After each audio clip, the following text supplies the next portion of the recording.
This is the first part of the nationalism. Nationalism in India. Nationalism in India. Class 10th. In this chapter, Nationalism in India,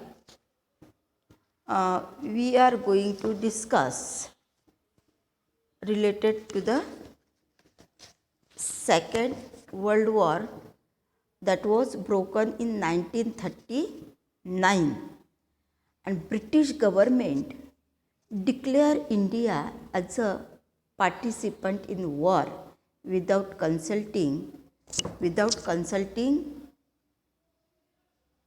the Congress. All Congress ministers resigned in November 1939 to protest this without asking Congress. They declare that India as a participant in war. And another one, British passed several acts to suppress Indians.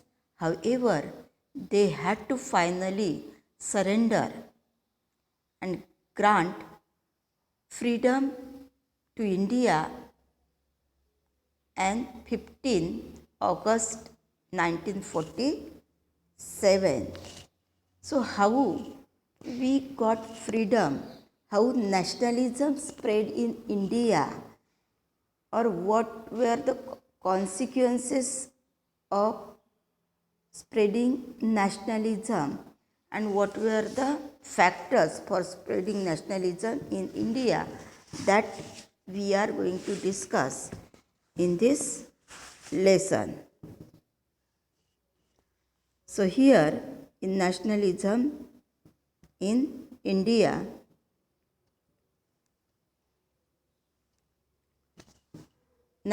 the formation of nation state in the result of the modern nationalism in Europe. The idea was my nation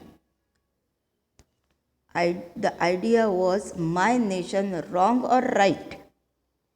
It also meant change in people's understanding of who they were and what defined their identity and sense of belongingness, means from which the things they will get their authority to change the concept in their activities.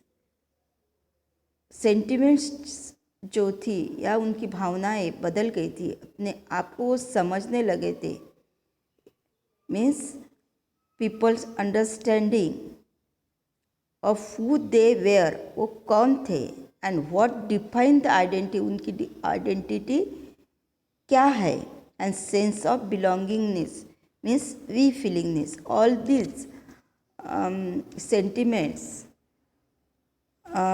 were with the Indian people in this nationalism.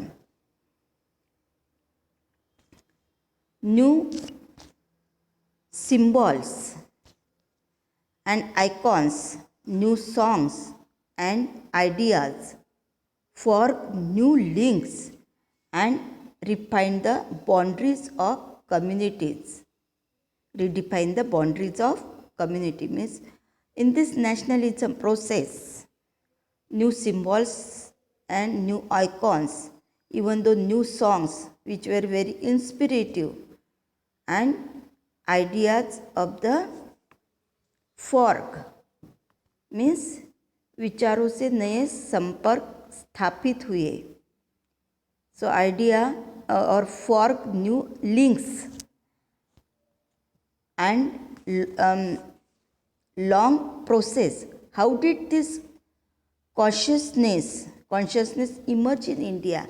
So why Indian people develop this nationalism among them, or how this consciousness aware, or how they aware related to getting the independent India.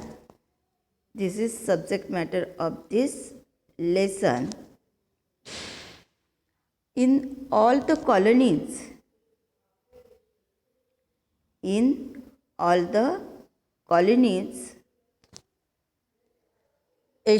colonies of Asia and Africa, whether India or Vietnam, the growth of modern nationalism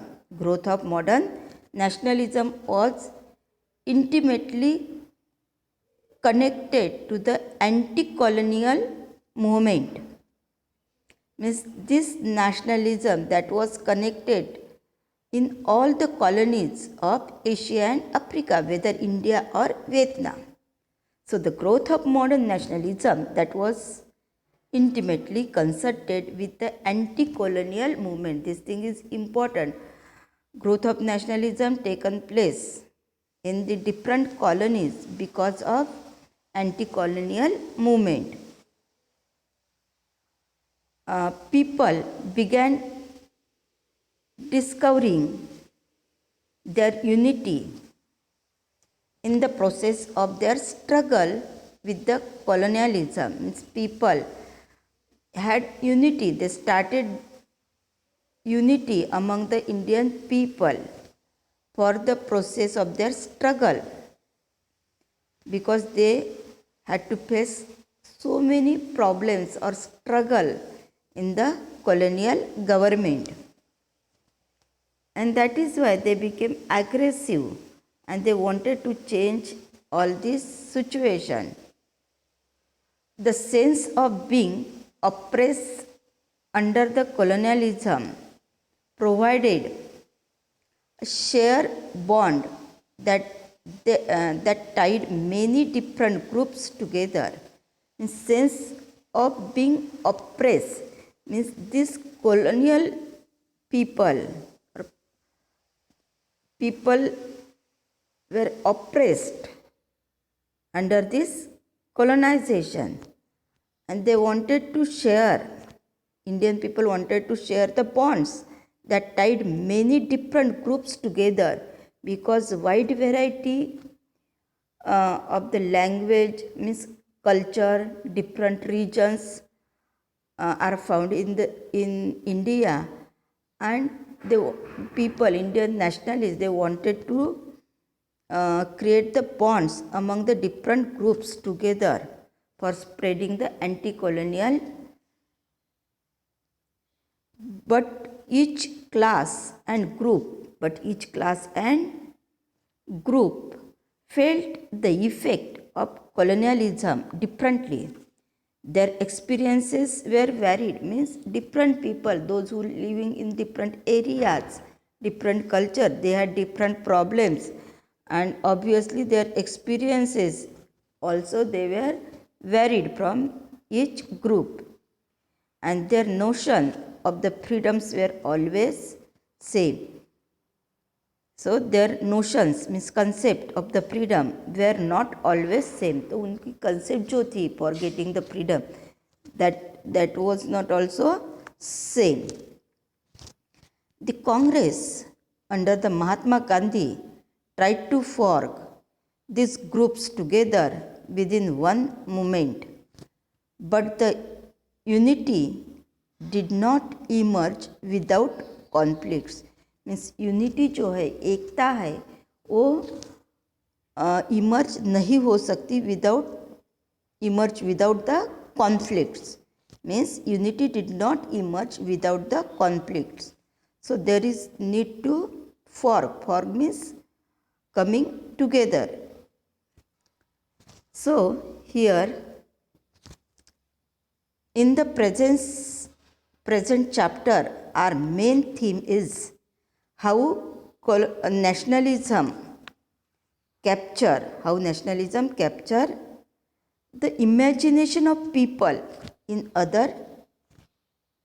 our India.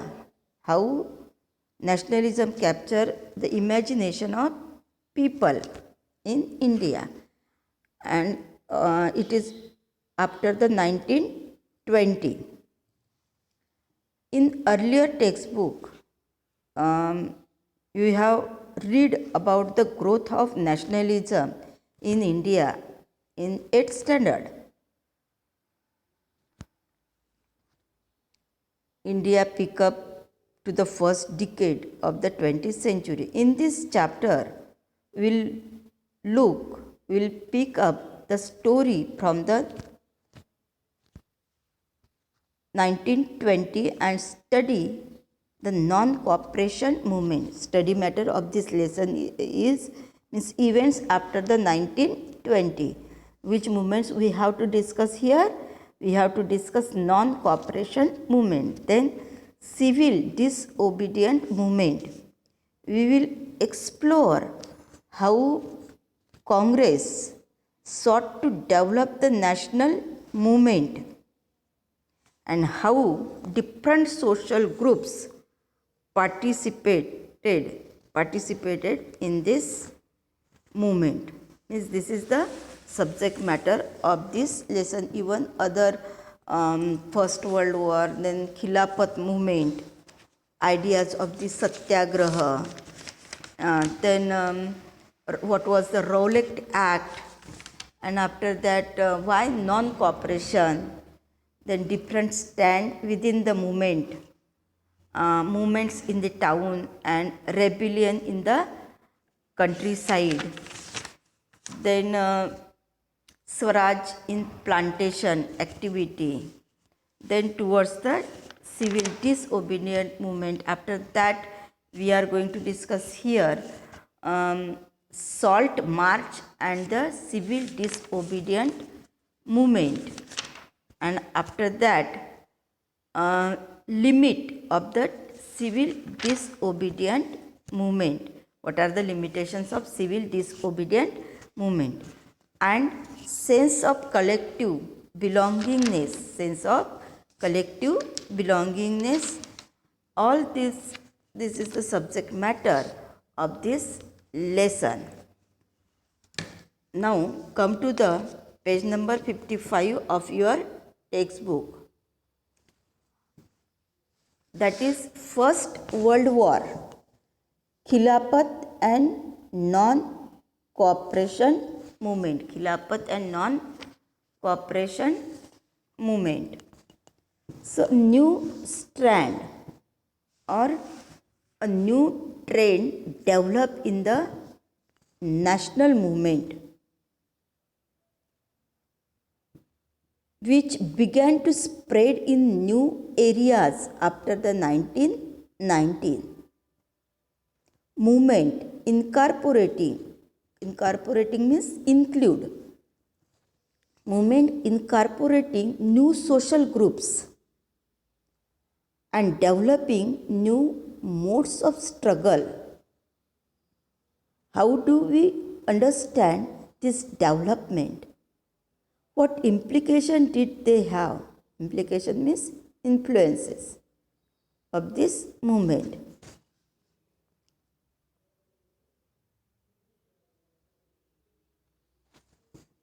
One of the casualties of the First World War was in the area of economy and polity of the nation. First World War, span of the First World War 1914 to 1918, 4 years. Span of this First World War was 4 years, and we had no consult in this First World War, but we had to participate because of the colonialism. They declare without taking consent from the India. We had to involved in the First World War, and World War was in area of economy. Casualties of the First World War was in the area of economy and polity of the nation. It led to huge increase in the defense expenditure. First World War में huge increase हुआ defense expenditure, and which was financed by the loan and by increasing the taxes. How this expenditure fulfilled by the colonial country in colonialism? By taking the war loan and increasing taxes even though custom duties, increasing custom duties were raised and income tax introduced. Then, through the war year, prices increases, doubling, means in this period, in the duration of this war, prices of the essential commodity that increased double between 1930 to 1918, and leading to extreme hardship for the common people. Means adverse situation was there for the common people of India because of increasing prices of the goods, and that becomes double. Means Indian people had to face the extreme hardship. Then villages were called upon to supply the soldiers. Villages were called upon to supply the soldiers and force recruitment in the rural areas, cause widespread anger in rural areas. Widespread anger spread, and what was the reason behind it for spreading widespread anger? That forcefully recruitment in the as a soldiers, forceful recruitment as a soldiers. People, Indian people, youth, they had to forcefully join as a soldiers for going to the frontier, and this, because of this one was the cause for widespread spreading anger among the Indian. Then in 1819 and 1920-21, crop failed in many parts of India. In this year, span of 2 years, crops fail in many parts of India and resulting in acute shortage of the food. और इसका परिणाम क्या हुआ? Acute shortage of food, scarcity of the food. That was the main problem in this year because of bad harvesting. This was accompanied by the influenza epidemic, और इसमें influenza epidemic, जिसे हम flu भी कहते हैं, वो भी आया. पहले से ही problem, food shortage, and then this epidemic, pandemic that came in that period. And according to the census of 1921, 12 to 13 million people, they perish. 12 to 13 million people, this is not the small figure, they perish as a result of famine and epidemic. Famine भी पहले से ही था food shortage के कारण, और उसके बाद flu, epidemic diseases. तो people means because of as per the census of 1921 के सेंसस के अनुसार 12 to 13 million people they were perished in this situation, famine and epidemic. People hoped that their hardship would end after the war was over. लोगों को एक hope थी. People had like hope that their hardship would be end when after the war was over. But they did not happen. That did not happen, means hardship उनकी ख़त्म नहीं हुई. At this stage, new leaders spread and suggested new mode of struggle. then means this is the situation. This one was the situation when we had to fought or soldiers recruitment that was forcefully in the countryside and enraged. People were they became very aggressive, enraged spread, and in another situation was shortage of food grain in 1921, and crops were because crops were failure, harvest that was not proper, and in that famine in that epidemic or flu that came, epidemic diseases. Then come to the 1.1, that is the idea of satyagraha, idea of satyagraha. So here Mahatma Gandhi, M.K. Gandhi, that came back to India in 1915 from where? From the South Africa, where he had bitter experiences of the imperialism. South Africa में गांधी जी को bitter experiences आए of the imperialism in the form of racial discrimination, भेदभाव, and then he tried to fight with the new methods of the mass agitation, and that was called the satyagraha, searching of the truth, that was satyagraha. The idea of satyagraha emphasis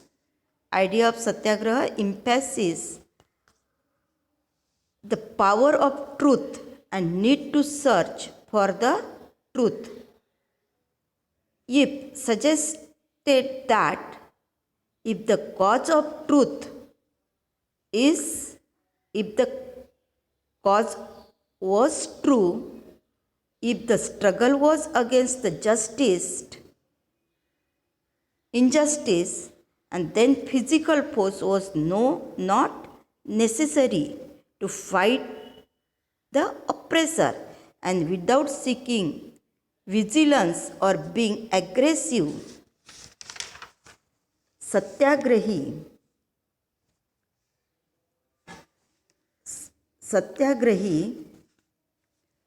could win the battle through the non-violence. Means non-violence, it was not the component of this satyagraha movement. This could be done by appealing to the conscience of the oppressor. Means aim of this satyagraha was appealing to conscience of the oppressors. They wanted to change their mindset through this satyagraha. This one was the appeal for the oppressors. People, including the oppressors, had to be persuaded to see the truth. They have to persuade what? To see the truth. What is truth? Instead of being forced to accept the truth through the use of violence. By this struggle, truth was bound to ultimately triumph. Mahatma Gandhi believed that this dharma to non-violence which unite all India. This one was the weapons of Mahatma Gandhi, weapon of non-violence of this Mahatma Gandhi. So we have seen about the idea of satyagraha. Means As per the Mahatma Gandhi, he said, if our object is true, then we have to persuade or change the mindset of the colonial government. Then, after reaching India, Mahatma Gandhi, M.K. Gandhi, began to experiment with the new weapons, and that was called the Satyagraha in various places in India, where people and peasants, they were suffering in hand of the British Raj. So first he went or he travelled in 1916 after coming in India, and place was that Champaranya. Where it is? It is in the Bihar. To inspire the peasant to struggle against the oppressive plantation system. Its main aim of Mahatma Gandhi for travelling to Champaranya, which is in Bihar, for to inspire the peasant to struggle against the oppressive plantation system. So what is oppressive plantation system? Means in British rule, farmers, though they had small plot of land, but they had to cultivate the plantation or commercial crops for sending to the different countries. That was only beneficial to European people or colonial people.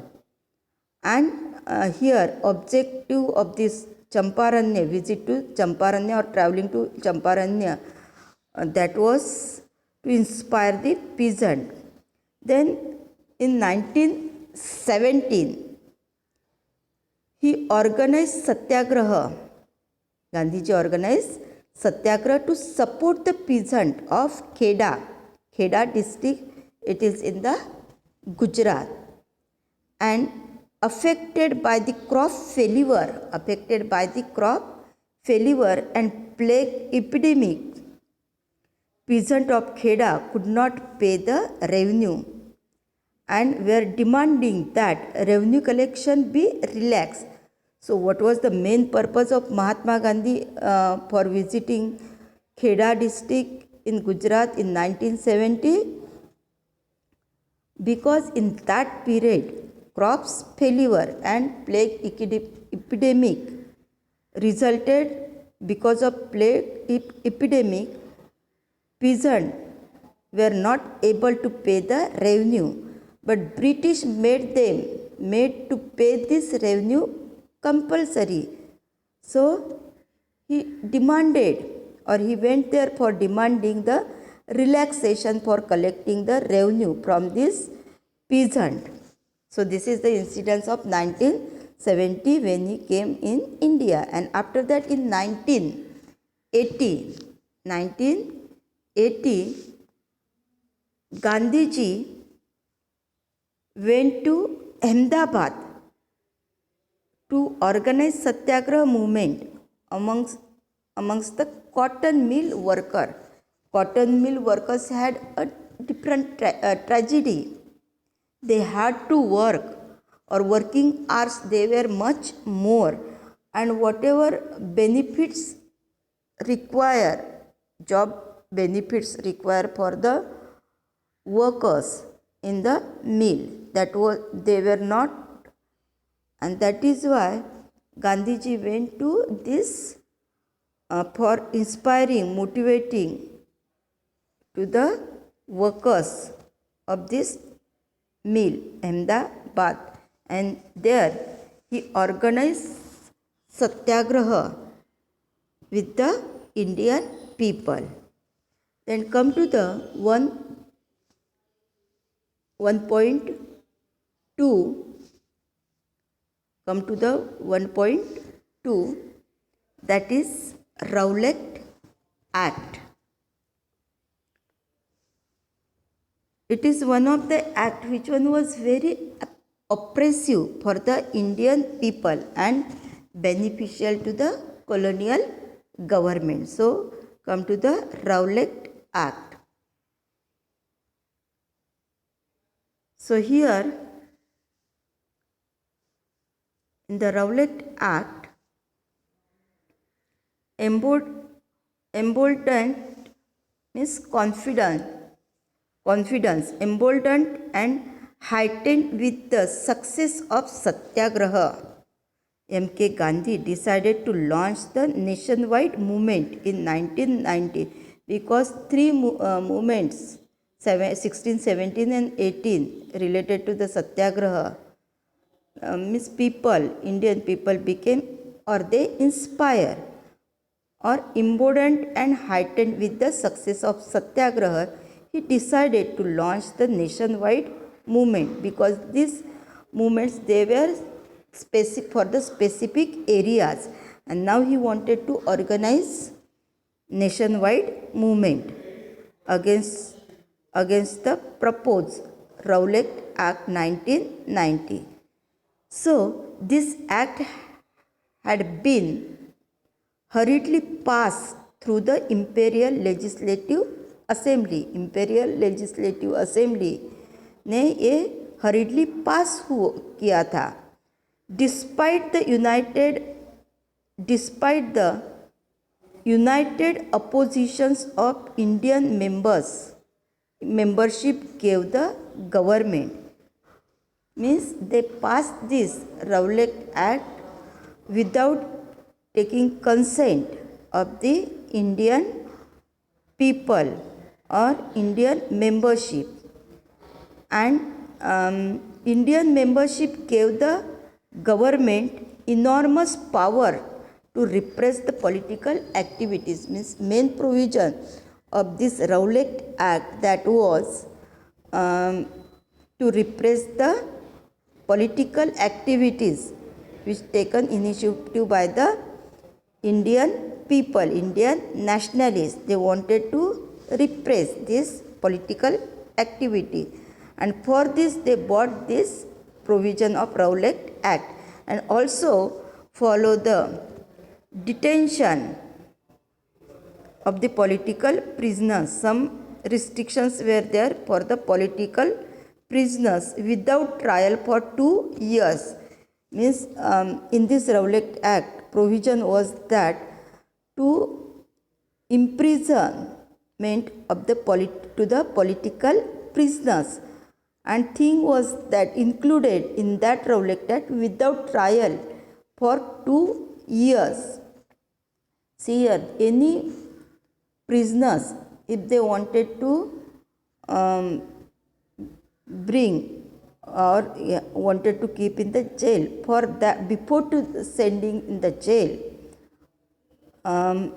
there is the trial in our constitution, and if in the court prove that particular person, accused person, if if it is proved, then he is called that convicted person. But in this Rowlatt Act there was no provision of the court trial for the 2 years. So Mahatma Gandhi wanted non-violence, civil disobedience against such unjust laws, which could start with the Hartal on 6 April. Hartal means strikes. In against to this Rowlatt Act, he organized Hartal on the 6th April. In this Hartal or rallies, rallies were organized against this Rowlatt Act. Rallies were organized in various cities.